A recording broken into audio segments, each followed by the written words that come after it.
I would like us just to take a quick moment of silence to really just think about Aaron Taylor Johnson's two daughters, who he subjected to watch his movie on the big screen at a premiere.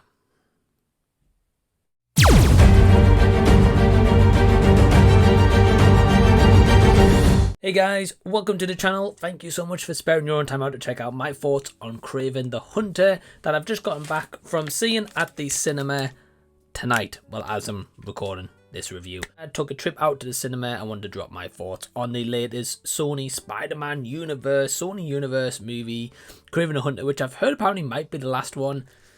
I've got my fingers crossed.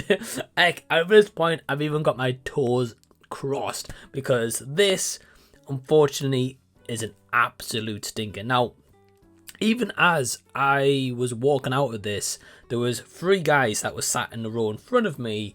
When the movie ended, they were saying to themselves, maybe like a 2.5, maybe a 3. And then one guy was like, I'm going to be a bit controversial, but I think I enjoyed Madam Web more. And I wanted to kind of pat him on the back and be, look, I agree. This is just absolutely like the garbage piles here, and the loaders just getting ready to empty all that trash into the heap, despite having a director, JC Chandor, who, firstly, I've never heard with. Check their IMDb. They haven't really got much of a biography at all. Then you've also got added to the fact of 3 writers, which is the same mistake that Madam Web have. I don't understand in this day and age how 3 people it takes them to write a movie like this. So clearly Sony just thought, well, hey, let's grab 3 employees.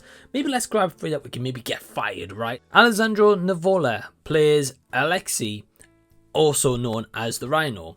We get a flashback to show how Kraven got his powers, which literally happens in like a 10-15 minutes or flashback. Anyway, this character is along an exhibition in Ghana, which, by the way, this movie was shot in the UK, Glasgow and Iceland.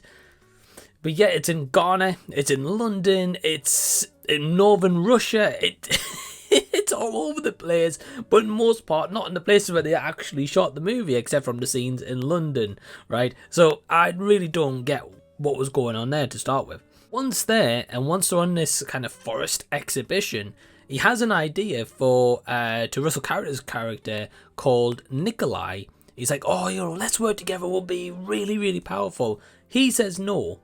And that is his motivation to become this bad guy.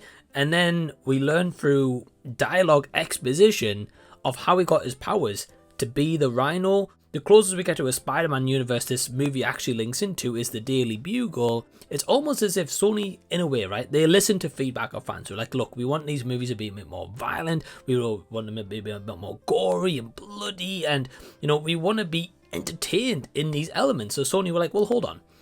Let's take the element of bloody and violent.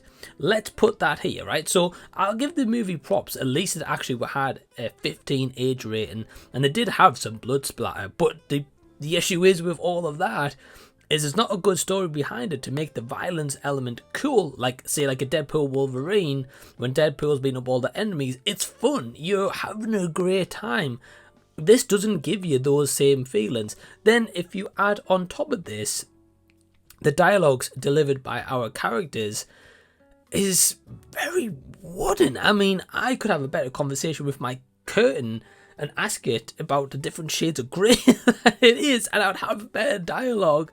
Besides Aaron Taylor Johnson, who, looks okay, like at least he's beefed, he's hinged up, like he's believable to an extent where you could be like, right, this guy could really mess someone up. He's got that believability factor about him, which of course is the key selling point to selling him as Kraven the Hunter, who is this badass character, who is this character that I've heard is just nothing but beloved. I can maybe see him, people getting behind his character, but the movie doesn't give you anything to actually root for him for, because in one moment they have him in one location, then he's in another, and at times it's just like, it's a mess. They don't know where they want to put this character, or in fact any of the characters for that matter. And the green screen the green screen CG effects it's laughable at this point, right? You'll see them, including even the parts which it baffles me, right? Because there's certain scene when he's chasing some bad guys in a black van, right? That's all I'll say without spoilers for you guys who actually genuinely want to go see this movie. And you can clearly tell, right? He was on like a string, like harness, you know, when he was jumping down to get on the buildings to then get onto the floor. But even then, they make it look so fake, like he's in front of a green screen, but he would have had a harness on and generally jumping down from the buildings.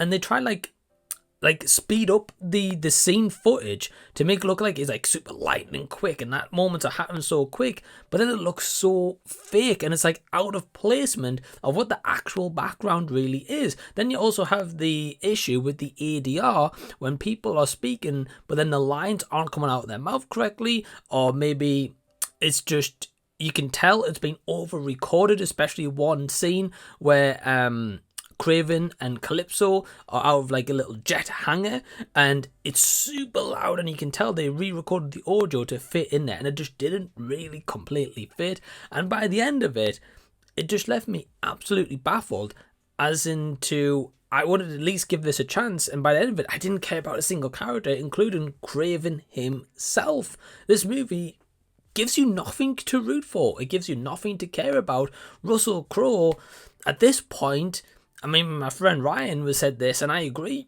should probably retire. Like, he's not doing anything. You know, the last good movie I actually saw him in was Unhinged from about 4 years ago as I'm recording this review. And since then, he's done nothing good. Yeah. And there kind of just some questionable decisions that is made throughout. The action sequences, what are supposed to be really fun and entertaining, like, you know, get you really like snacking on your nachos and popcorn. By the end of it, I was like, I wasted nearly £6 to buy some nachos watching this. So my overall score for Kraven the Hunter, maybe a 1.5 out. We'll go 1.5 out of 5, right?